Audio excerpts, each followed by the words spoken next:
Então, acho que vocês estão vendo aí o slide. Se não estiverem vendo, me fala, que aí eu vejo o que dá para fazer aqui. Mas então, espero que vocês tenham visto Consegui botar o chat aqui. Podem falar no chat também, se quiserem. Na última aula, eu postei lá no YouTube aula sobre primeiro e segundo reinado.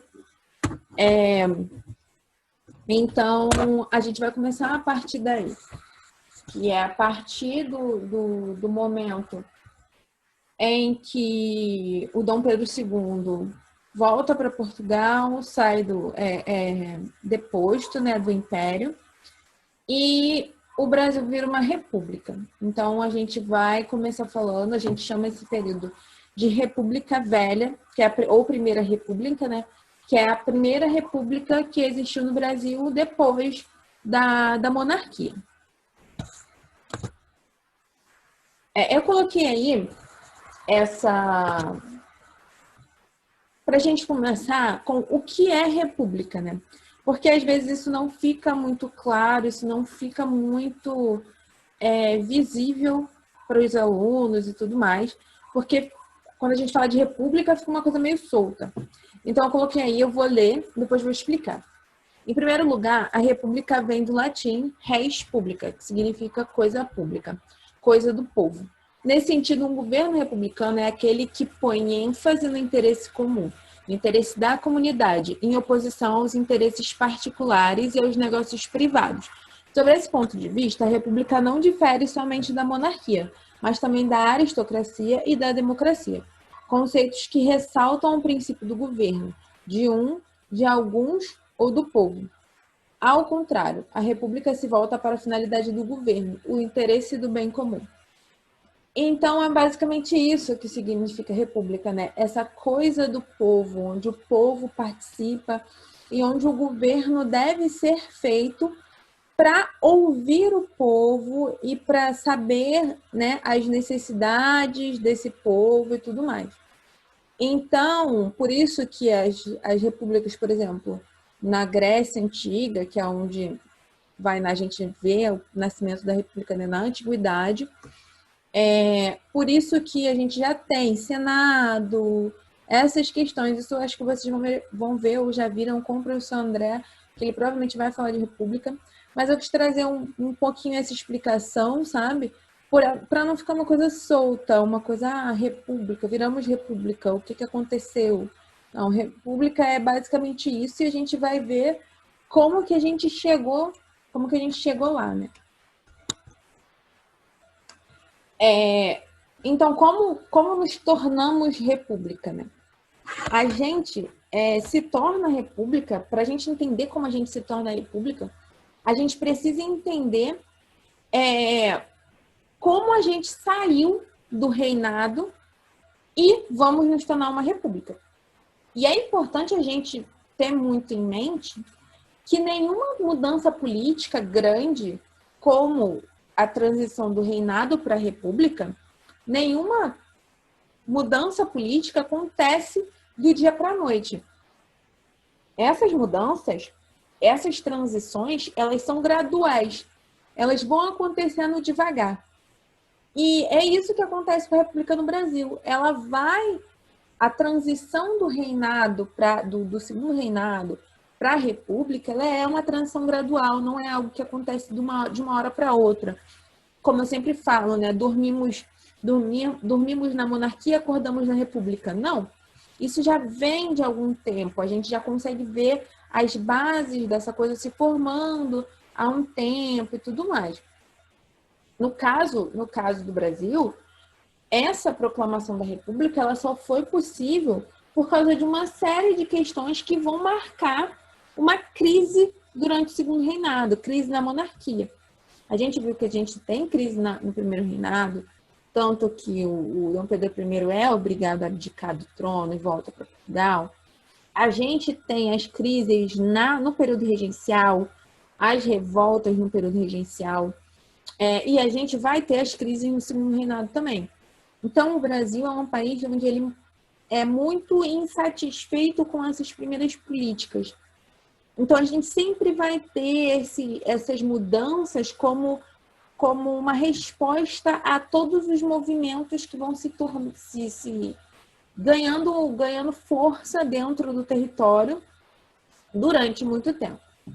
E a gente vai ver algumas dessas questões de por que e como a gente se tornou uma república, saindo de uma monarquia. A primeira questão é a questão militar.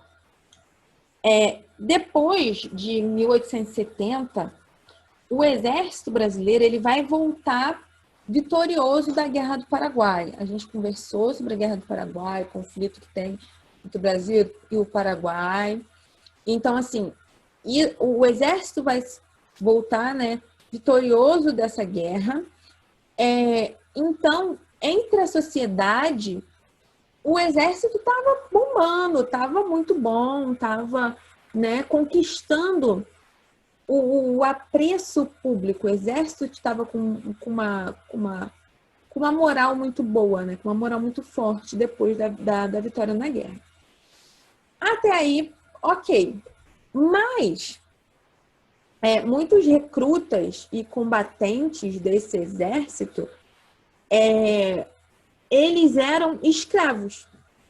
Os escravizados, né? Eles foram muito presentes na Guerra do Paraguai. Então, muitos deles eram escravizados. E depois da guerra, depois do conflito, né, eles começam a defender ideias de liberdade. Eles queriam a própria liberdade, entendeu? Então, esses escravizados, por toda o prestígio que o exército tinha conquistado, eles pensam em voltar para o Brasil e, poxa, vou conquistar minha liberdade, né? Isso vai fazer com que muitos militares não escravizados, eles se tornem simpáticos à causa abolicionista, porque os amigos deles, os conhecidos deles, as pessoas que lutaram com eles na guerra, eram escravizados e estavam pedindo essa liberdade. Então, muitos desses soldados que lutaram lá, eles começam a se tornar simpáticos a essa questão abolicionista, né? A monarquia não vai ser favorável a isso. E depois da guerra, quando começam essas conversas no território brasileiro, ela vai impor uma medida que vai impedir que os oficiais do Exército concedam entrevista à imprensa, né, sem autorização do ministro da Guerra. Isso a gente conversou também na aula de Segundo Reinado e tudo mais. Então, esses militares eles vão ser impedidos de falarem abertamente, em público e tudo mais. Então, eles não vão poder defender essas ideias abertamente, porque isso era algo que a monarquia não queria. Para piorar tudo, essa monarquia vai passar a cortar verbas, né, das Forças Armadas, porque ela tinha gastado muito, investido muito dinheiro durante a própria Guerra do Paraguai. Então, os cortes vão começar na instituição que mais participou da guerra, né? Que são as instituições militares. Então, esses militares eles vão começar a se preocupar com o desprestígio que eles estavam tendo na visão do governo monárquico, porque eles viam um prestígio social, onde a sociedade apoiava o exército, gostava, achava um sentimento de sair vitorioso da guerra, mas a monarquia não enxergava do mesmo jeito. A monarquia, depois da guerra, começa a meio que tolir, né? A um pouco tentar controlar esses soldados e todo o aparato ali do exército, né? Então, esse campo do exército ele vai se tornar um terreno muito fértil para o nascimento dessas ideias republicanas. Porque, como eles estavam em caminhos diferentes da monarquia, a monarquia não via o prestígio do exército, o exército também não vai querer apoiar uma monarquia que não o apoiava. Então, as ideias republicanas vão começar a ferver, né, no meio do exército. Então, esse é o primeiro ponto, né, de uma crise, de um descontentamento aí com a monarquia. Daí a gente vem com a questão religiosa, que a gente também conversou sobre no Segundo Reinado. A Igreja Católica, ela sempre foi muito forte no Brasil. Desde a época da colonização, a gente já conversou sobre isso, mas desde a época da colonização, a Igreja Católica é muito forte no Brasil. A gente foi fundado um país católico. Então, desde os tempos da colônia, a Igreja Católica é muito forte. Durante o reinado, os reinados, né, o reinado de Dom Pedro I e o reinado de Dom Pedro II, isso não é diferente. A Igreja Católica vai continuar sendo muito importante, vai continuar sendo uma formadora de opinião, e isso não vai mudar muito dentro da realidade dos reinados. Né? A Constituição de 1824, que foi otorgada por Dom Pedro I, ela vai estabelecer que o catolicismo era a religião do Estado, ou seja, o Brasil nesse momento não era um Estado laico, era um Estado católico. Então, para a gente ver aí a força que a Igreja Católica tem, o Estado estava completamente ligado à Igreja no comando de Dom Pedro I. Então, né, a gente vê aí como que a Igreja Católica era forte e importante no período monárquico do Brasil. Mas também vão haver divergências, né, entre a monarquia e a igreja, principalmente no final do século XIX, quando o Papa Pio IX ele vai se preocupar com a possível perda dessa influência católica no território brasileiro e vai enviar um documento para o Brasil que se chama Bula Syllabus.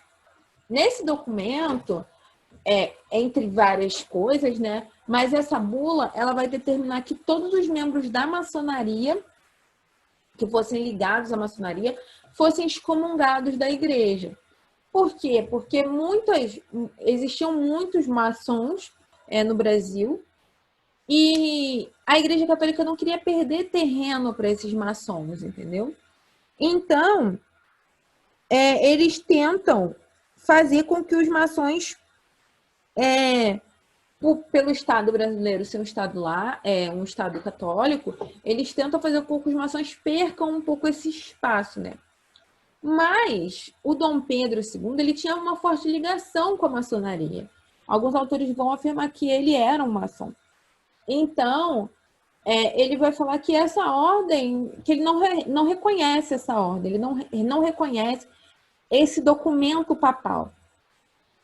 E ainda por cima, alguns bispos de Olinda, né, e Belém, eles tentam acatar a ordem do Papa e tudo mais, e eles vão sofrer uma série de represárias do governo monárquico. Então, Dom Pedro II vai repreender aqueles que obedecem o Papa desobedecendo a ordem do imperador.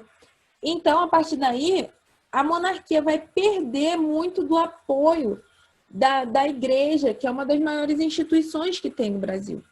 Então, nesse ponto também a gente consegue ver um sintoma de crise, porque o governo vai perder um dos maiores apoios que eles já tiveram e sempre tiveram desde a colonização. Então, esse é um segundo motivo para o declínio do Segundo Reinado e para a ascensão da República. Além disso, a gente tinha essa questão republicana, né? Que essas ideias republicanas já tinham sido combustível para vários outros movimentos anteriores ao século XIX. E a gente viu isso, como, por exemplo, a Inconfidência Mineira, a Revolução Pernambucana, as revoltas do período regencial. Todos esses movimentos, eles são movimentos de caráter republicano, que queriam terminar com a monarquia, romper com a monarquia, muito porque acreditavam que a monarquia era um vestígio colonial, era um vestígio de Portugal, porque, pensamos, O Dom Pedro II é um imperador, o Dom Pedro I é um filho de um rei português, o Dom Pedro II é um neto. Então, assim, era como que uma continuação do legado português, mas com outras pessoas. A partir de 1870, os republicanos vão começar a se organizar de uma forma melhor. E isso vai se refletir muito no que eles vão conseguir depois daí. Então, eles vão começar a se organizar e nesse ano, em 1870, vai ocorrer, eles conseguem lançar o Manifesto Republicano, que vão ter várias denúncias de abusos da corte, né, da monarquia, e vai defender a instalação de uma república federativa. A gente não vai ter muito tempo de falar sobre federalismo, mas federalismo era muito daquelas ideias que defendiam a autonomia dos estados. São os estados que o país tem uma constituição que regra as coisas básicas, mas os estados são independentes para fazerem suas escolhas quanto a leis e tudo mais. Então, eles defendiam esse estado federativo. Em São Paulo, em 1873, eles conseguiram fundar o PRP, que é o Partido Republicano Paulista. Quem vai fundar esse partido são cafeicultores do Oeste Paulista, que vão defender exatamente esse federalismo, essa autonomia das províncias, né? A gente conversou sobre esses grandes latifundiários e produtores de café. E além do Partido Republicano Paulista, vão ter outros republicanos que vão estar ali dentro do Partido Liberal, que a gente falou no período regencial. Então, alguns republicanos vão atuar dentro do Partido Liberal e vão defender coisas como a abolição da escravidão, um sistema universal de ensino. Tiveram aquelas pessoas que vão aderir tardiamente ao movimento, né? E vão ficar conhecidos como os republicanos de última hora, porque vão ser os últimos a acreditar nesse movimento republicano. E essas pessoas eram principalmente aqueles grandes latifundiários que ficavam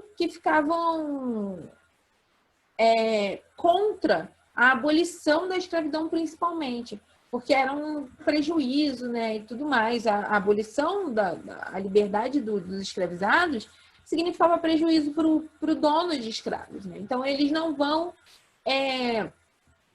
ser muito afeitos à República por causa disso. Mas acabam se tornando republicanos por muito desgosto com a monarquia, por achar que aquele modelo já está vencido, já passou do prazo de validade. E esse manifesto republicano de 1870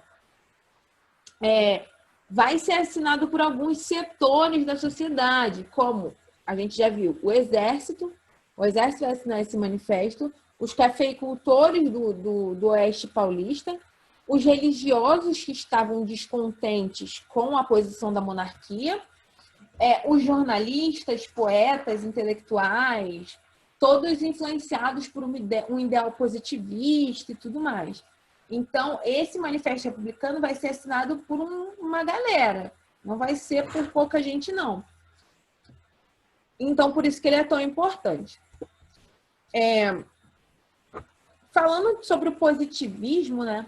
Eu vou explicar um pouco o que é esse positivismo, que para não ficar uma coisa solta também. O positivismo ele é uma corrente filosófica mesmo, que vai surgir na França também, no século XIX, e que vai pregar uma ideia de que o progresso da humanidade ele depende dos avanços científicos. Assim, a gente precisava construir os estados e tudo mais que estivessem próximos de governos técnicos e científicos. Então, eles achavam que a ciência, o desenvolvimento humano acompanhava o desenvolvimento científico. Então, quanto mais desenvolvida fosse a ciência, mais desenvolvidos seríamos nós. A bandeira do Brasil, escrito Ordem e Progresso, essa frase é uma frase positivista, né? E é uma forma da gente ver o quanto essa república foi influenciada, essa é a bandeira que vai ser fundada na república, o quanto essa república foi influenciada por esse positivismo, né? Por achar que ordem é progresso e que o Brasil precisa de progresso. Agora a gente vai para a proclamação da República propriamente dita, né? Com o movimento republicano crescendo e setores importantes da sociedade aderindo no final do século XIX, eles precisavam de um líder forte para poder tomar o poder de verdade, né? Para poder conseguir fazer com que o Brasil virasse uma república. Então, eles estavam procurando uma pessoa de força não somente para fazer a república acontecer, mas para governar enquanto fosse necessário. O Benjamin Constant, que é um defensor dessas ideias positivistas no Brasil e tudo mais, vai convencer um amigo do próprio Dom Pedro II a liderar esse movimento. Então, quem vai liderar esse movimento é uma pessoa que estava próxima ao Dom Pedro II. Essa pessoa que vai liderar vai ser o porta-voz do exército, um ex-combatente na Guerra do Paraguai, né? Que é o Marechal Deodoro da Fonseca. O Marechal Deodoro da Fonseca, ele era, além de próximo do imperador, ele é uma pessoa que foi para a Guerra do Paraguai, então ele tinha o prestígio necessário para fazer com que a República acontecesse, tá bom? Então, por intermédio, né, do Marechal Deodoro e tudo mais, as Forças Armadas vão se convencer e vão aceitar, né, fazer esse levante para proclamar a República. No dia 15 de novembro de 1889, 15 de novembro é daqui a 5 diazinhos, né? A gente vai comemorar a proclamação da nossa República. Os grupos militares liderados, né, pelo Marechal Deodoro, eles vão pelas ruas do Rio de Janeiro, que era, nesse momento, a capital do Império, e vão destituir o imperador, ou seja, tirar o imperador de lá e proclamar a República. O que a gente pode ver nisso? A proclamação da República não foi como os outros processos que aconteceram no Brasil, de abdicação de Dom Pedro, ele foi forçado a abdicar, mas ninguém destituiu ele à força. Independência foi algo mais pacífico também. Já a proclamação da República, não. A proclamação da República é forçada no sentido de eles tiraram realmente o Dom Pedro II de lá e proclamaram a República. Essa proclamação, ela vem de um governo que não tinha como se sustentar mais politicamente. Alguns historiadores vão falar que esse movimento ele não teve muita adesão popular, mas ele pode ser considerado um golpe. Então, o Marechal Deodoro ele vai comandar um golpe político contra o Dom Pedro II para proclamar a República. Por que um golpe? Porque eles tiraram ele de lá à força, sem acordo, sem nada. Então, é basicamente esse caminho da proclamação, sabe? Depois da proclamação, o governo provisório vai tentar construir essa questão da identidade nacional agora, rompendo totalmente com a monarquia, né? Com influência do positivismo. Então, a gente vai ter criação de mártires, como, por exemplo, o Tiradentes, o Tiradentes, ele vai ser um mártir, um exemplo criado nesse momento de república, para poder criar esse sentimento nacionalista, esse sentimento de unidade, essa coisa de sou brasileiro. Isso vai ser muito criado por centros mesmo, por exemplo, o IHGB vai fazer esse movimento. Então, assim, essas questões elas vão ser muito criadas, esses líderes mártires e grandes figuras da nossa história, elas vão ser criadas nesse momento para poder construir esse sentimento nacionalista e tudo mais. Daí, depois da República, a gente vai ter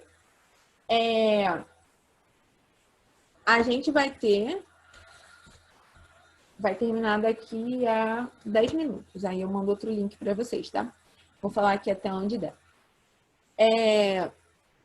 A gente vai ter alguns modelos de república depois da proclamação, né? A primeira é a República das Espadas, que vai ser esse primeiro períodozinho logo após a proclamação. Esse primeiro período vai ser a República das Espadas, que é o nome do período que vai ser de 1889 a 1894. Ela vai ter esse nome porque os dois primeiros presidentes, eles eram militares. O primeiro vai ser o Marechal Deodoro da Fonseca, como a gente viu. Ele vai ser o primeiro presidente, né? E depois, o Floriano Peixoto. Esses dois primeiros governos, eles vão ser característicos de governos que tinham o objetivo de fazer essa transição do regime monárquico para um regime republicano, para um regime de república. Então, isso nesse momento vai ser feito nova Constituição, a criação de novas instituições. Então, assim, esses primeiros dois governos, o do Marechal Deodoro e do Floriano Peixoto, eles vão ser governos de transição, que vão marcar exatamente essa passagem, né, da monarquia para a república. A Constituição de 1881, para fechar mesmo a república, para consolidar a república como uma coisa existente, como algo existente, é necessário um conjunto de leis nova, modificada, porque se a gente está modificando o governo, a gente também tem que modificar as leis. Então, em 24 de fevereiro de 81, a gente vai ter uma nova Constituição, que é a primeira Constituição da República, e a gente vai ter alguns pontos dessa Constituição que vão realmente romper com essa questão de monarquia e tudo mais. A gente vai ter, primeiro, um modelo de administração presidencialista, um presidente eleito, né? A gente vai ter o presidente escolhido pelo povo. A divisão da República em 3 poderes, lembra? Que a gente antes tinha poder executivo, legislativo, judiciário e moderador, que era só o do imperador, que poderia interferir em todos os outros. Na Constituição, a gente só vai ter o executivo, legislativo e judiciário. Eles não podem interferir entre si. E é exatamente para isso que esses poderes são feitos, para que eles não interfiram uns nos outros e tenham excessos no comando do país. E a gente vai ter a criação do sistema eleitoral, né, com voto aberto, não secreto. O voto nesse momento é não secreto, não é como a gente vota hoje, né? Cabaninha, todo mundo atrás, ninguém vê em quem a gente está votando, não tem como saber se a gente não falar. Esse voto, ele vai poder ser exercido só por homens, né? Acima de 21 anos, alfabetizados e livres, né? Então, assim, a gente tem essa primeira questão do voto, que vai excluir mulheres, que vai excluir analfabetos, que vai excluir muita gente, na verdade. E a gente vai ter o Estado laico, que é o Estado separado da religião. Ou seja, o Brasil deixa de ser um Estado católico e passa a ser um Estado onde cada um pode ter a sua religião. Então, a gente chama esse Estado de Estado laico. É um Estado que não tem religião, que respeita com que cada um tem a sua, pelo menos em tese, né? Deveria ser assim, o respeito por cada pessoa que tem a sua religião. E essa Constituição que vai entrar em 1891, ela não é a Constituição que a gente tem hoje, tá? Então, a Constituição vai mudar depois da ditadura. Então, assim, a gente vai ter algumas mudanças e é importante a gente saber que não é a mesma Constituição que a gente tem hoje. Eu acho que eu vou parar aqui e vou abrir já a outra e mando o link para vocês, tá? Porque senão vai parar bem no meio. Continuando aqui a nossa conversa sobre a República.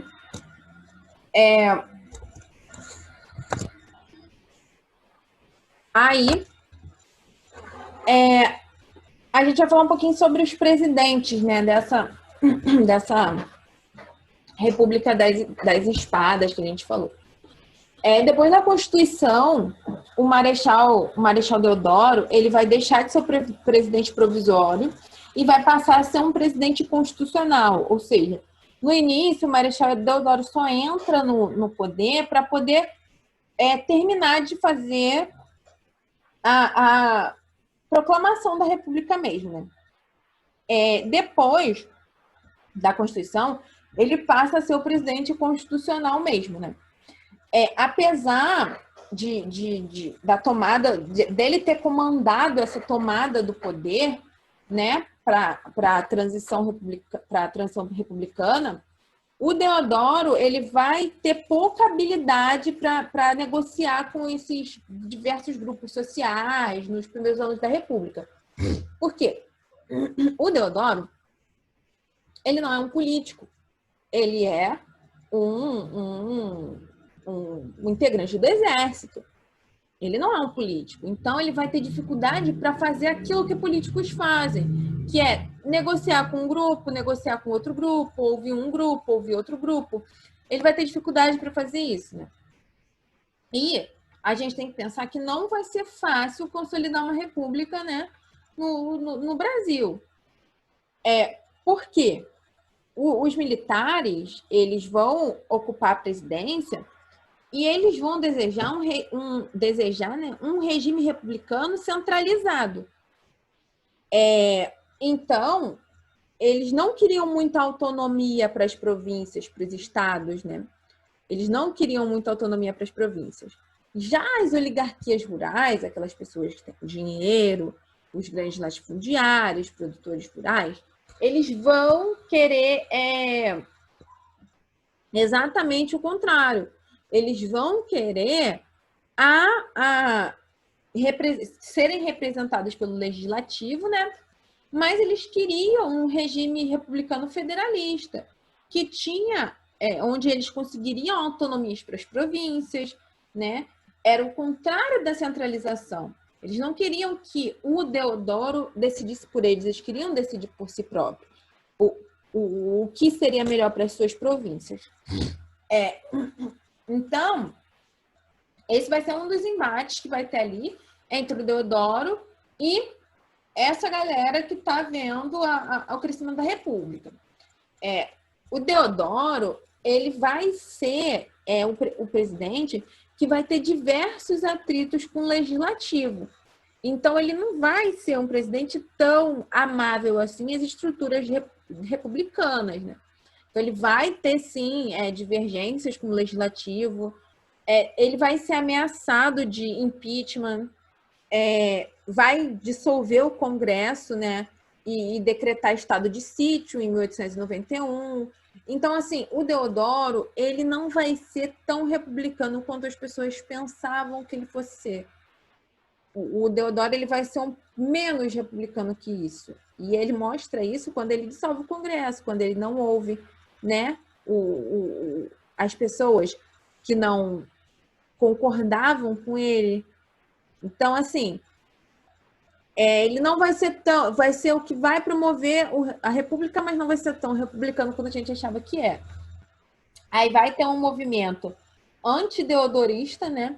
Que vai ganhar força na primeira revolta armada de 23 de novembro do mesmo ano, que foi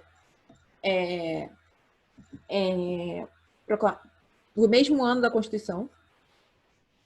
Esse movimento de antideodorista vai ameaçar até bombardear a cidade, da cidade do Rio de Janeiro, por setores da Marinha. Então, os setores da Marinha vão ameaçar bombardear certos lugares se o Deodoro não renunciasse. Então, eles forçam o Deodoro a renunciar ali naquele meio de tensão e tudo mais. A gente vai ter também o fracasso dessa política econômica de encilhamento, né, do Rui Barbosa, e a possibilidade de uma guerra civil. Então, o Deodoro vai renunciar em meio a isso. Porque ele vai ver que a política que ele apoiava não vai dar muito certo, e ele via que o povo estava tão exaltado que em algum momento iam deflagrar uma guerra, e isso ia ser pior. Então, ele decide renunciar por isso. Eu falei sobre essa política do encilhamento. Essa política do encilhamento era um plano, né, do Rui Barbosa para desenvolver o parque produtivo brasileiro. E ele queria consolidar essa mão de obra assalariada, que há pouco tempo existia, né? Porque se a gente pensar que a escravidão foi abolida em 1888, essa mão de obra assalariada, ela existia há muito pouco tempo. Então, ele vai prever a emissão de papel moeda, empréstimo bancário e tudo mais. Mas, com isso, com essa política de encilhamento, a gente vai ter o quê? Uma maior inflação, ou seja, o preço das coisas fica muito disparado, né? Como que está acontecendo, por exemplo, no Brasil hoje, com o preço de arroz e tudo mais. Tudo isso é inflação. E nesse momento a inflação vai ser uma coisa que vai acontecer por causa dessa política do Rui Barbosa. Então, quando o Marechal Deodoro ele renuncia por causa de todas essas questões que eu falei, quem vai assumir é o Marechal Floriano Peixoto, que era o vice do Deodoro. O governo do Floriano Peixoto, ele vai ser um governo marcado por medidas que tentam recuperar o prestígio da monarquia. Então, vou falar algumas dessas medidas, né? Que é a construção de moradias populares no Rio de Janeiro, a redução de preço de carne, de aluguel. Então, assim, o Floriano Peixoto, ele vai tentar recuperar esse prestígio republicano que o Deodoro perde por causa de todas as coisas que acontecem com ele, né? Então, mas mesmo com apoio popular, com uma base mais sólida, que a base do Floriano Peixoto já é mais sólida, porque já tem alguns anos de república, né? O Floriano Peixoto ele vai enfrentar vários protestos de oposição contra o seu governo. Isso porque a posse dele é muito questionada, porque ele não foi eleito, ele é um presidente, é um um vice-presidente, que assumiu porque o presidente original, né, ele renunciou. Então, essa posse do Floriano Peixoto ela é muito questionada. E na Constituição de 1891, eles previam que se qualquer presidente que não cumprisse 2 anos de mandato, eles deveriam fazer novas eleições. Quando Deodoro renunciou, ele tinha só 9 meses de mandato constitucional. Como a gente viu, ele ficou um tempo para fazer essa transição, ver a Constituição, e aí ele virou o presidente constitucional. Então, quando ele renunciou, ele só tinha 9 meses de presidente constitucional. Então, novas eleições deveriam ser convocadas, né, para escolher outro presidente. Mas não é isso que vai acontecer. O Floriano Peixoto vai assumir, mas vai enfrentar várias revoltas ali no comando dele, porque as pessoas vão ver a continuidade do governo do Deodoro no governo do Floriano Peixoto, porque ele também era um militar, ele estava no governo do Deodoro. Então, isso é uma coisa que não vai pegar muito bem para o governo dele, né? Aí, uma segunda revolta armada, lembra, a primeira foi aquela que ameaçou, a segunda revolta armada vai explodir no Rio de Janeiro, liderada pelo Almirante Custódio de Mello, né? Eles vão exigir a convocação de eleições diretas, imediatas, ou seja, eles queriam eleger um novo presidente. No mesmo período, no Rio Grande do Sul, uma parte dessa oligarquia rural, esses grandes latifundiários, produtores e tudo mais, ela vai se opor ao governo do Floriano Peixoto também. Então, mas o Floriano ele vai conseguir derrotar essas duas revoltas, vai receber o apelido, né, de Marechal de Ferro, porque ele consegue driblar essas revoltas que são contra o governo dele, né? Apesar de todos esses obstáculos aí, ele vai acabar conseguindo consolidar o regime republicano, né? Depois que terminou o mandato de Floriano Peixoto, que seria o mandato do Marechal Deodoro, vai ter a primeira eleição da República, consequentemente a gente vai ter o primeiro presidente eleito, né? E vai começar, nesse momento que começam as eleições, vão começar a hegemonia dessas oligarquias rurais. O que é isso? A gente vai começar a ver como esses grandes latifundiários, produtores de café, como eles agem dentro de uma eleição, como eles agem para poder manipular uma eleição a seu favor. A gente vai ter várias provas disso. E a gente consegue ver como essa hegemonia funciona, como essa galera ela consegue se manter sempre no poder, apesar de várias coisas, tá? Então, a gente começa com essa república oligárquica, né? Que é o segundo período, a gente chama do segundo período dessa primeira república do Brasil. A gente viu que o primeiro período é o período do Marechal Deodoro e do Floriano Peixoto. O segundo período vai ser essa república oligárquica, que vai ter esse nome, né? Porque o controle dessa república vai ser completamente dessas oligarquias rurais, desses produtores rurais que têm muito poder, que decidem voto, que decidem eleição, todo essa fase da república, ela vai ser governada por esses caras. Não sei se essa palavra fica muito clara, né? Oligarquia, ela é uma palavra que significa o governo de poucos. Ao contrário da república, que é o governo de todos, ela significa o governo de pouco.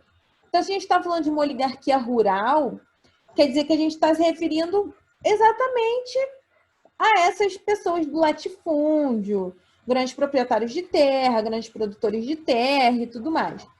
Nesse período, desse segundo período de república, o Brasil vai ser governado por nada mais, nada menos do que 11 presidentes entre 1894 e 1930. Então, a gente vai ter 11 presidentes aí. Uma face muito importante desse período vai ser o coronelismo.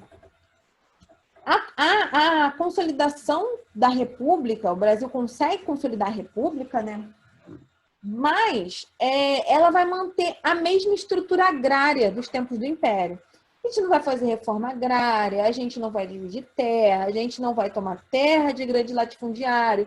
Nada disso vai ser feito. As pessoas vão continuar com as mesmas terras que tinham, a questão agrária não vai mudar em nada. Porque essas oligarquias rurais, elas são uma força importante no movimento republicano, como eu falei, eles vão encabeçar esse movimento por muito tempo. Então, nesse período aí, 70% da população vai morar nas zonas rurais, no campo. E vão ser as camadas camponesas marginalizadas, né? E esses proprietários rurais, essas camadas camponesas sendo uma força de trabalho no campo, e esses grandes proprietários rurais sendo quem exerce o poder em cima dessas pessoas. Aí a gente viu que na Constituição de 1981 foi garantido o direito do voto. Mas esse voto era restrito para homens alfabetizados acima de 21 anos. No meio rural, esses fazendeiros, esses líderes dessas oligarquias, donos de fazenda e tudo mais, acabavam controlando as eleições porque não tinha um governo, um órgão de uma justiça eleitoral, um tribunal de justiça eleitoral, nada disso, não tinha, era o início de uma república. Então, essas pessoas elas ficaram conhecidas como coronéis. Esse coronel, ele garantia que as pessoas que trabalhavam para eles, aquelas pessoas do campo ali, que eles fossem alfabetizados, tivessem direito a votar e tudo mais, dava auxílio em caso de doença e protegia as famílias de algum confronto, né? Em troca, esses camponeses, eles garantiam um voto no coronel, eles votavam no coronel, ou em algum candidato que o coronel apoiava. Esse voto, muitas vezes, ele era aberto, né? O voto, como eu disse, não era igual a gente tem hoje, na cabininha, separadinho, sozinho. Não, muitas vezes eles eram abertos. E muitas vezes essas pessoas votavam sob chantagem, sob ameaça, o coronel estava ali ameaçando, chantageando. Então, esse voto era muito por causa desses motivos, por uma pressão desse coronel, né? Esses votos, então, eles eram controlados por essas pessoas poderosas, né? Por esses coronéis, e vai ter o apelido de voto de cabresto, que é uma referência, né, àquela corda de couro que a gente bota no cavalo para puxar. Por quê? Porque era o controle. Os coronéis vão controlar a votação em todos os momentos, porque os votos só vão para quem eles acham que deve. Existia uma diferença entre os coronéis e os oligarcas, tá bom? Porque os dois pertencem à mesma classe, são latifundiários, produtores e tudo mais. Mas o coronel, ele vai ficar conhecido assim porque ele vai comandar a política do local onde ele mora. Ele vai decidir a política. A oligarquia, ela vai exercer uma influência maior a nível estadual, federal, ou seja, ela vai exercer influência em meios políticos. O coronel, ele era influência por voto. Ele fazia as pessoas votarem em quem ele queria e decidia como a localidade dele ia ser governada. Mas quem exercia o poder a nível federal são esses oligarcas, tá? Esse é um sistema político que vai marcar o poder dos coronéis e vai ficar conhecido como coronelismo, né? Não sei se expliquei isso, mas Acho que ficou claro. Aí a gente vai ter a política de café com leite, que vai ser também uma das faces, né, da nossa república. Que no início da república oligárquica, né, essa que a gente falou anteriormente, a gente vai ter muitas disputas entre oligarquias, principalmente de estados. Por exemplo, São Paulo era o maior produtor de café. Minas Gerais, eles tinham o maior colegiado eleitoral, ou seja, onde tinha mais pessoas que votavam, e era o maior produtor de leite. Então, essas oligarquias, essas pessoas que controlam o poder de São Paulo e do Rio, elas vão tretar ali, né? Vai ter uma disputa entre elas. Para apaziguar essa disputa, o presidente, na época, Campos Salles, que ele vai de 1898 até 1902, ele vai elaborar um grande acordo político, né? Que vai ficar conhecido como política dos governadores. Essa política vai ser um apoio mútuo dos coronéis, das oligarquias e do governo federal. Por exemplo, o governo federal só vai reconhecer a vitória de um deputado que prestasse apoio ao governo. Então, os candidatos que não prestavam apoio ao governo, os candidatos de oposição e tudo mais, eles não tinham nem chance de ganhar, porque eles não iam reconhecer, né, a vitória dessas pessoas.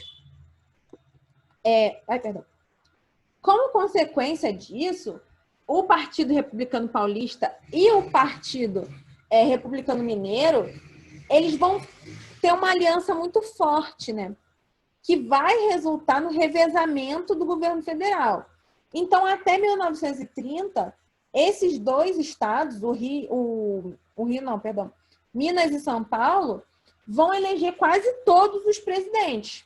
Então, a gente pode dizer que essa política dos governadores gerou a política do café com leite, que nada mais é do que São Paulo e Minas sempre decidirem as eleições. Eles sempre conseguiam decidir quem ia ser o presidente entre os dois, quem os dois apoiavam, porque eles estavam ali em acordo. Então, essa vai ser a grande chave dessa política do café com leite. Daí a gente vai para essa economia agroexportadora, né? A gente já viu que o poder político estava na mão desses grandes proprietários de terra e tudo mais.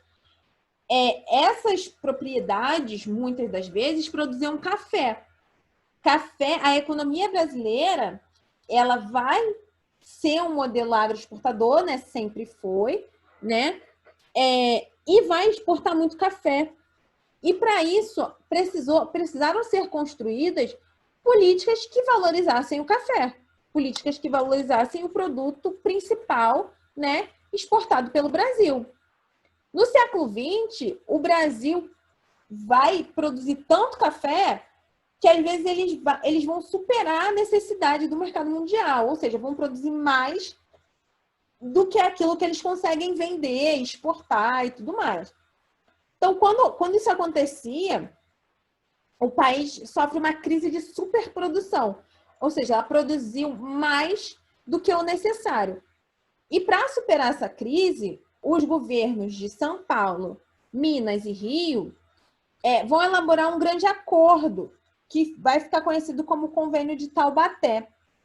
Nesse convênio, os estados eles vão se comprometer a comprar todo o excedente da produção. Ou seja, a parte da produção que esses produtores eles não conseguiam vender, o Estado compra.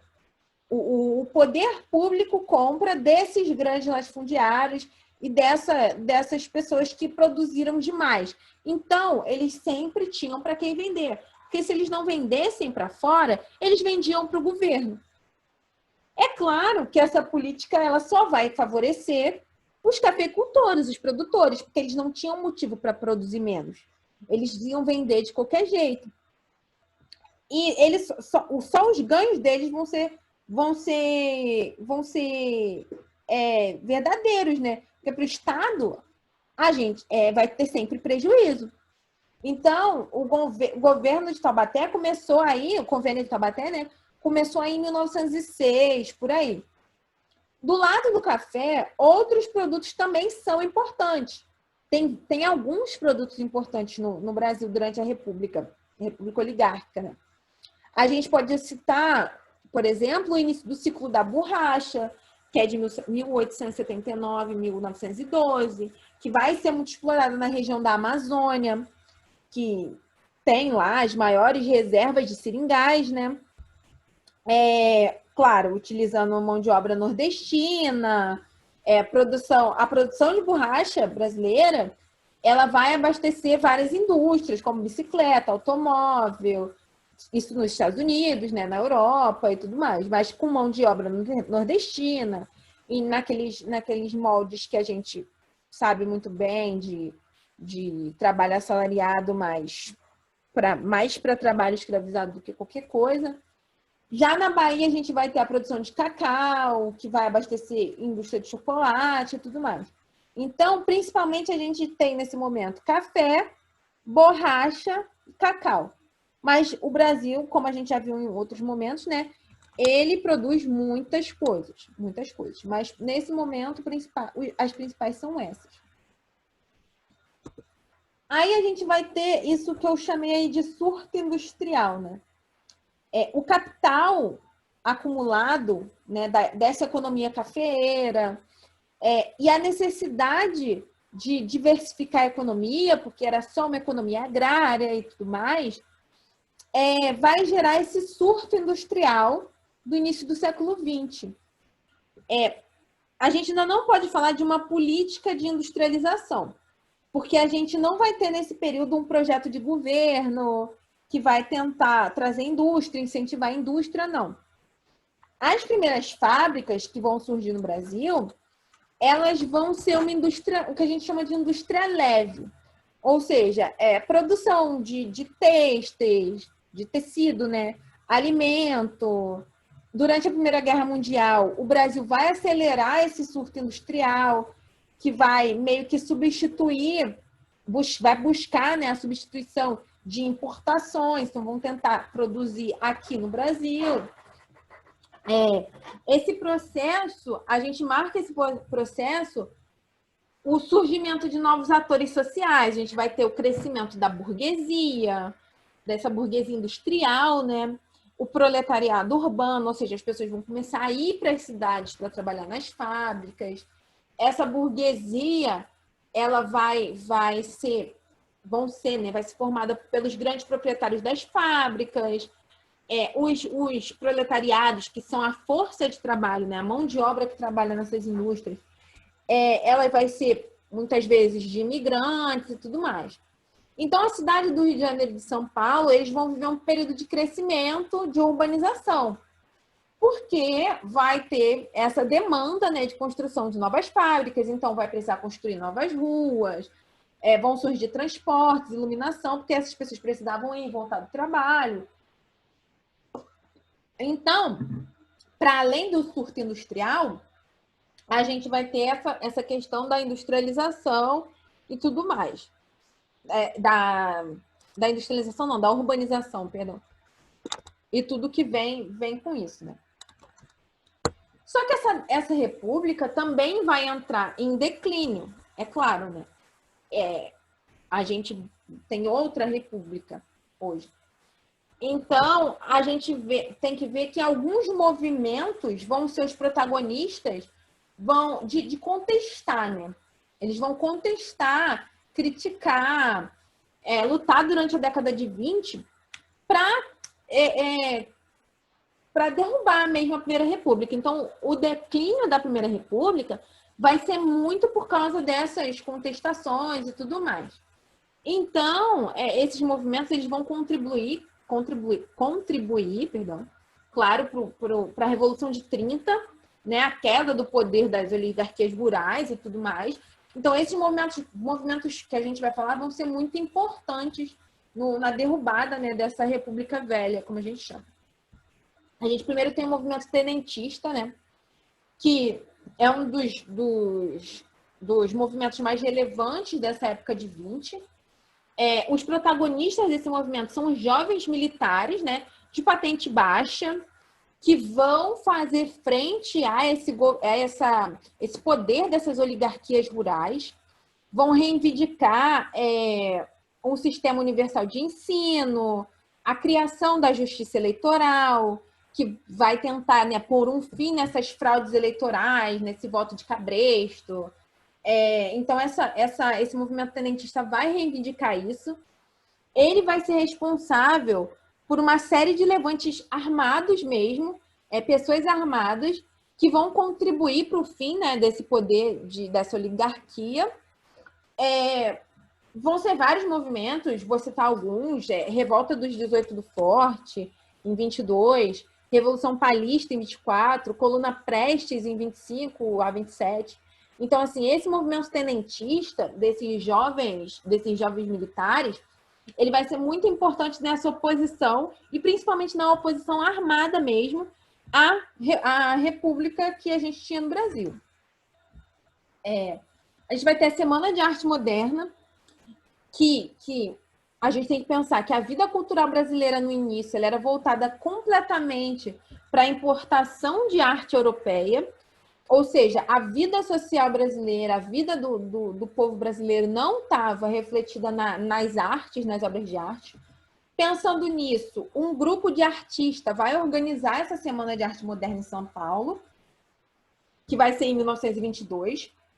Esse movimento modernista ele vai se destacar porque vai dar a brasilidade, né? Vai trazer o conteúdo brasileiro para dentro da arte. Vai ter uma estética cubista, expressionista, futurista, tudo isso com o conteúdo brasileiro sendo mostrado ali. Esse movimento também vai contribuir para a crise política, porque vai fazer críticas ao governo oligárquico, que não incentivava, né, de forma alguma o desenvolvimento cultural, porque eles sabiam que uma forma de você combater o poder dessas oligarquias com desenvolvimento da cultura, educação e tudo mais. Então, essa Semana de Arte Moderna vai ser importante por trazer o brasileiro para dentro da arte, né? A gente vai ter um movimento operário, que com esse surto industrial que a gente falou, surgimento de burguesia e tudo mais, o proletariado ele vai ficar marcado por uma ausência de regulamentação trabalhista. Não tinha muitas regras sobre como você deve contratar, como não deve, quais os direitos de um funcionário, quais não são. Então, era comum os funcionários terem longas jornadas de trabalho, salários muito baixos, trabalho infantil, risco de acidente. Se você se acidentasse nesse momento, o problema era seu. Então, assim, não vai ter o proletário, o trabalhador industrial, ele não está respaldado por nenhuma regra e tudo mais. Então, na passagem do século XIX para o XX, essa classe operária vai começar a se organizar para reivindicar direitos mesmo, direitos trabalhistas, né? Nesse período, né, que vão surgir os primeiros sindicatos, com forte influência dessas ideias anarquistas, comunistas, né? Ou sem Estado, ou um Estado comunista. O marco desse movimento são a greve geral de 17, né? E a fundação do PCB em 1922.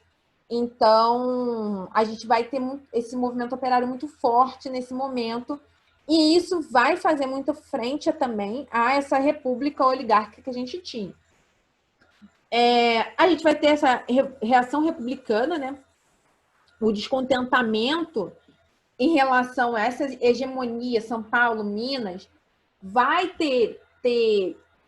provocar divergências entre as próprias oligarquias, porque se a gente pensar que a política do café com leite, por exemplo, envolvia São Paulo, as oligarquias de São Paulo e de Minas, e as outras, existiam outras em outros estados. Então, essas oligarquias elas vão se revoltar contra essa hegemonia.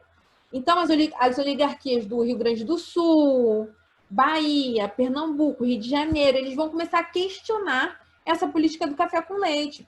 E essa insatisfação vai gerar um movimento, que é vai gerar um movimento republicano que vai enfrentar essa política do café com leite, né, nos processos eleitorais depois de 22.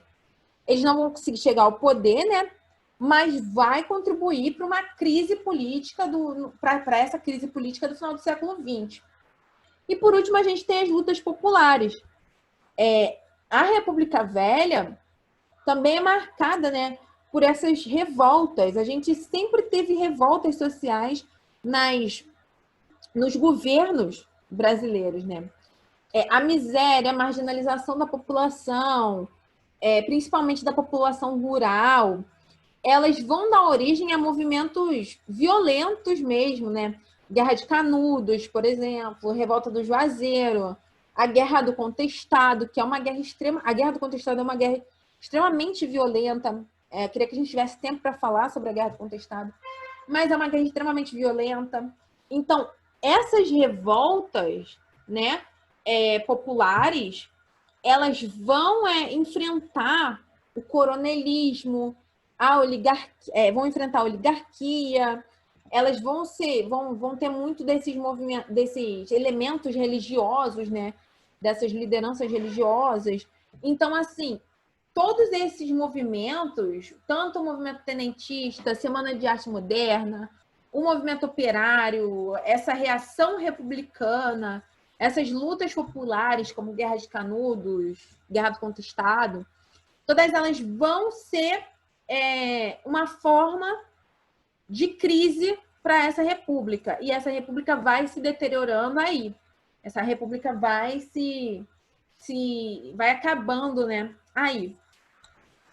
Então, é basicamente isso que eu queria mostrar hoje. Eu deixei um formulário para ser respondido lá no Classroom. É sobre república, sobre a república. É uma transição muito forte que acontece no Brasil. É uma transição difícil. Então, eu deixei lá perguntinhas discursivas para vocês responderem. Espero que respondam. Assim que responderem, me mandem mensagem. E quem for assistir a aula gravada, deixa o comentário embaixo do vídeo no YouTube. Deixa o nome comentado, por favor, para a gente saber mais ou menos quem está assistindo, tá bom? Então, espero que vocês façam as perguntas. Tá legal, é um texto do Arthur Azevedo. É um texto legal de ler. São perguntas que fazem sentido com a nossa matéria. Então, espero que vocês tenham entendido. Se ficou alguma dúvida, me falem. Me mandem mensagem pelo WhatsApp ou qualquer coisa assim. E é isso, eu acho. Espero que vocês tenham conseguido compreender tudo.